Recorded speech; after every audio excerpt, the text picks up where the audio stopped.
Seven, 6, 5, 4, 3, 2, 1. You'll never have the sacred stone. Oh, this you crazy mother.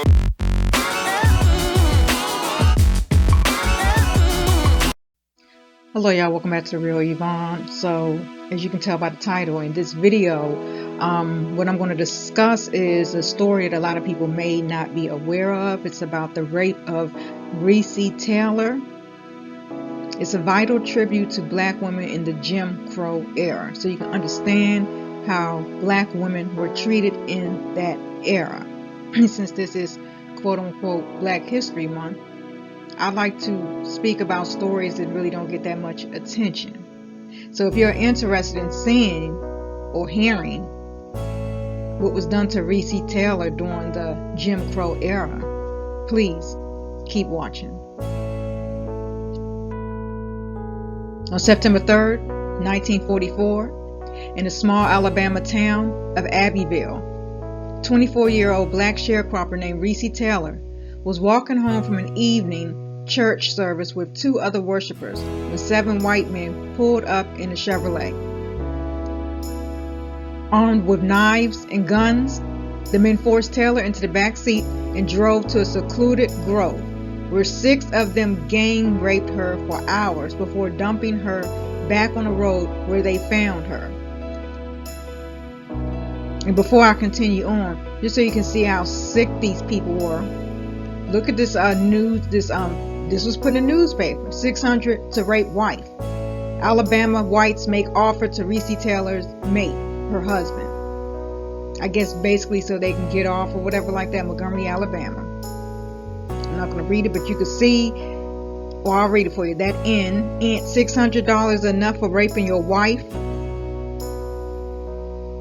The fucked up thing is this. Her husband, Willie Lee Taylor, considered it. Let me continue on. Again, this is about how black women were treated. Okay? Because for her own husband to consider that,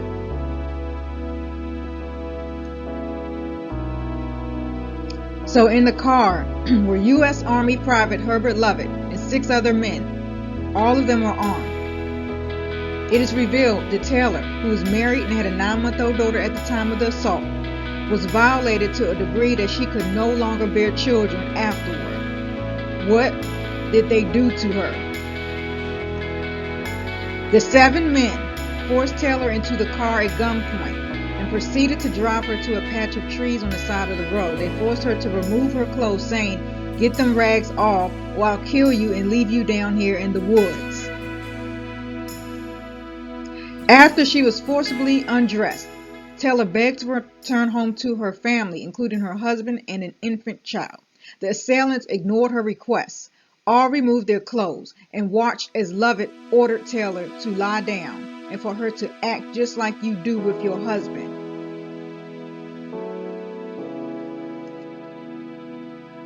She was raped by all 7 men.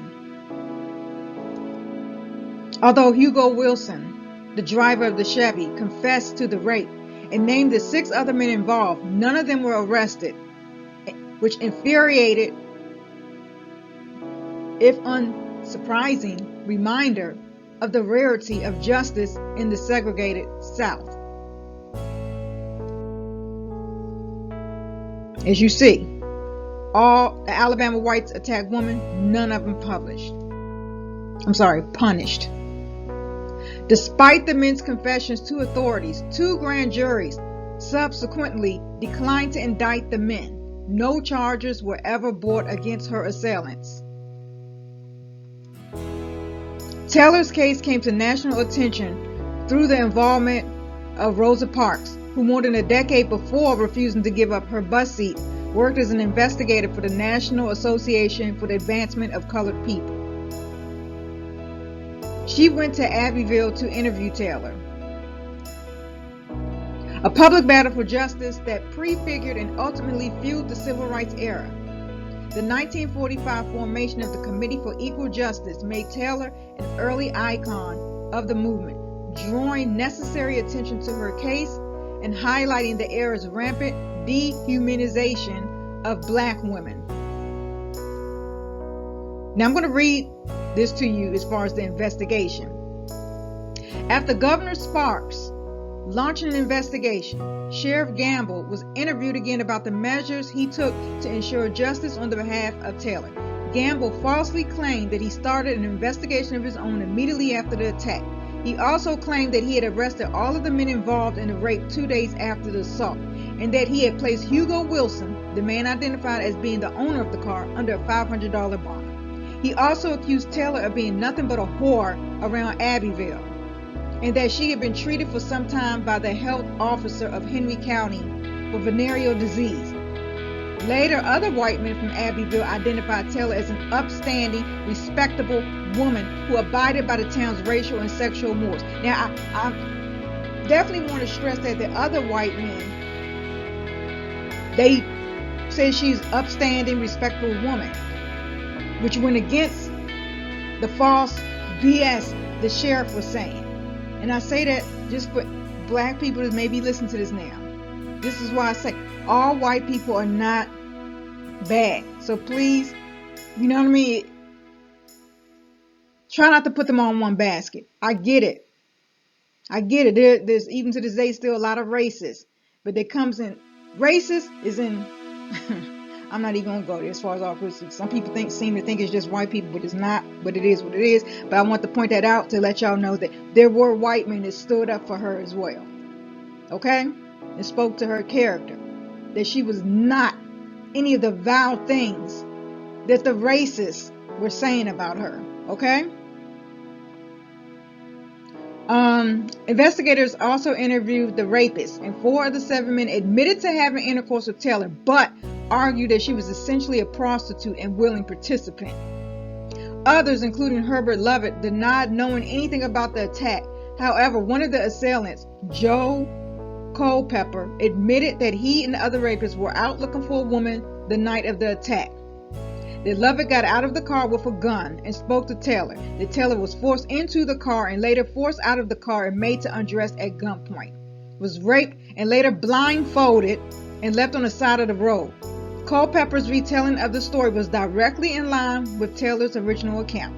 However, even with this information, including several of the alleged assailants' testimonies, the Attorney General failed to convince the jurors of Henry County that there was enough evidence to indict the 7 suspects when he presented Taylor's case on February 14, 1945.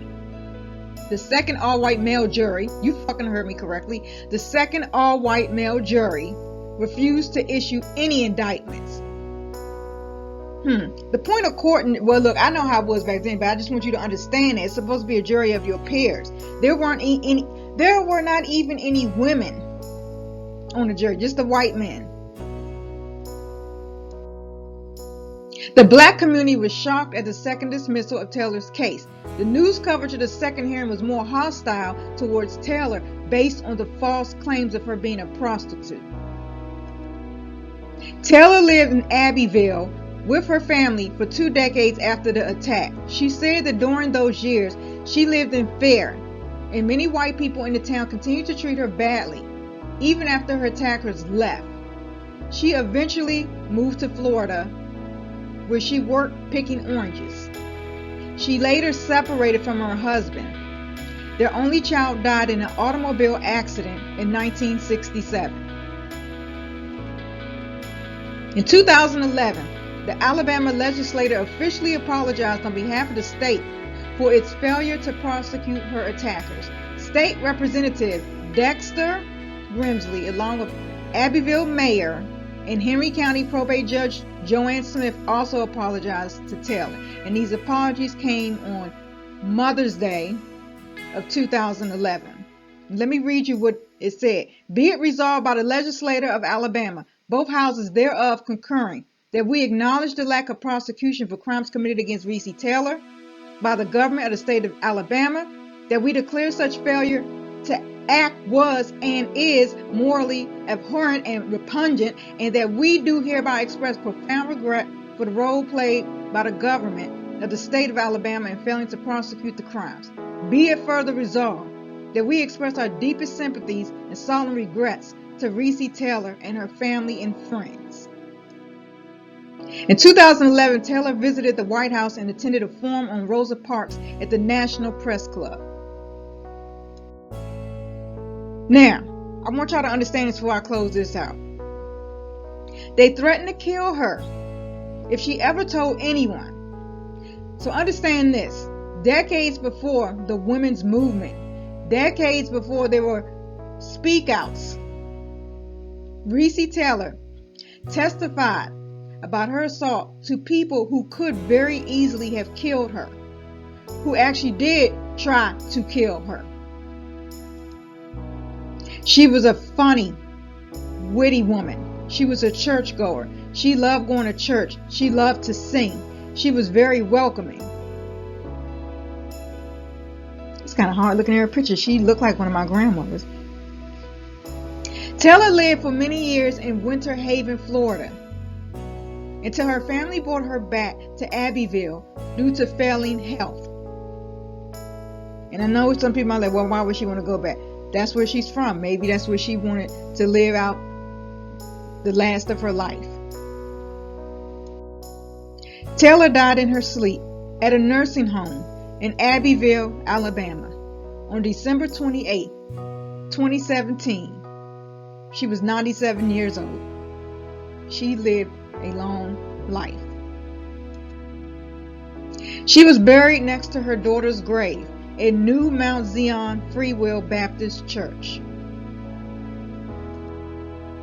I want y'all to remember this if you remember nothing else from this.